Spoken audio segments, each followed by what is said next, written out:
নমস্কার বন্ধুরা, তোমরা সবাই কেমন আছো?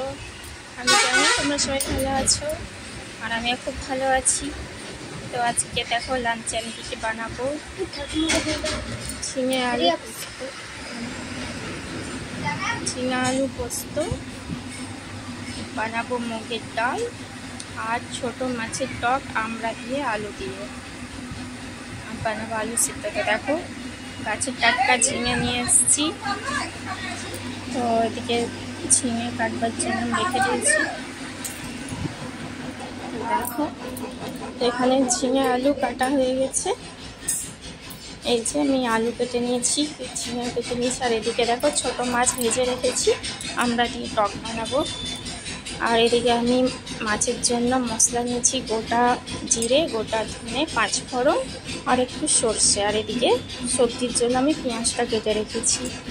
তো দেখো প্রথমে আমি বানাবো ঝিঙে আলু তরকারি। তো কড়াই বসিয়ে দিয়েছি, আর কড়াইয়ে তেল দিয়ে দিয়েছি।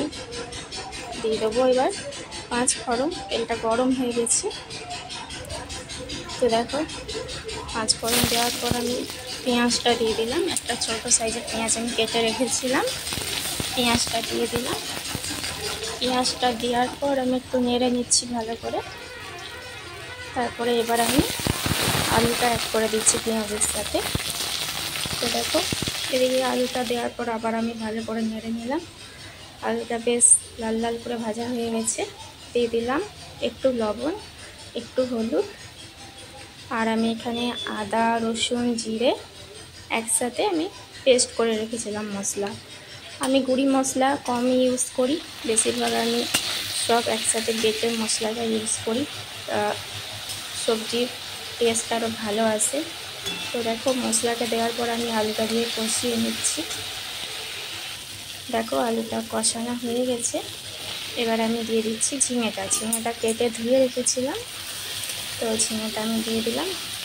ঝিঙেটা দিয়ে ভালো করে নেড়ে নিচ্ছি, আলুর সাথে মিক্স করে নিচ্ছি।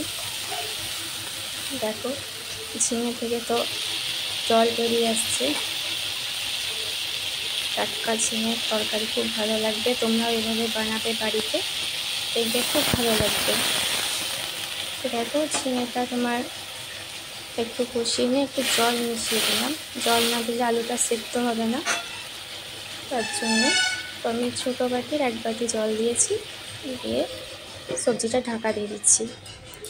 তো ঢাকনাটা খুলে দেখি কি সুন্দর সিদ্ধ হয়ে গেছে।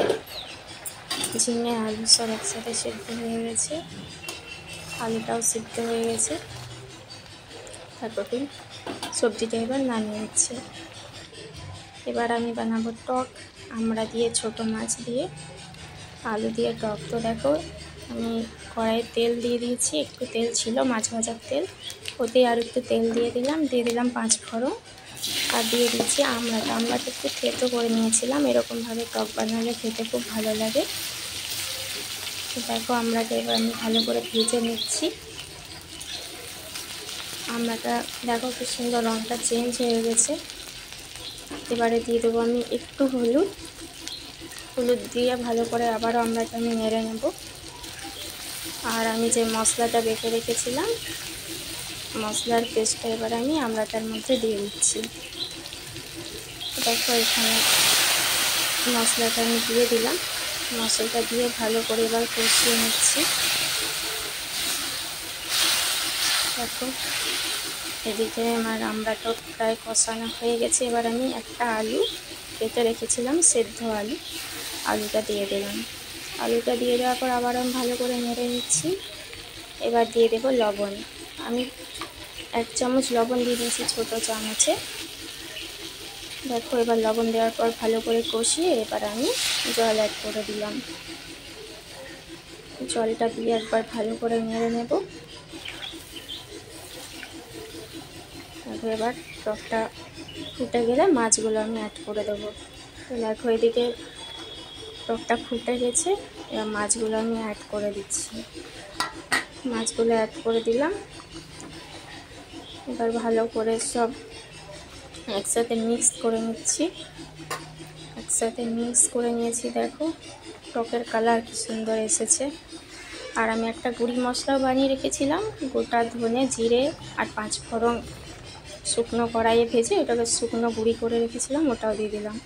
তো বন্ধুরা, তোমাদের এই রান্নার ভিডিওটা ভালো লাগলে অবশ্যই লাইক কমেন্ট করে দিও, আর অবশ্যই সাবস্ক্রাইব করে দিও।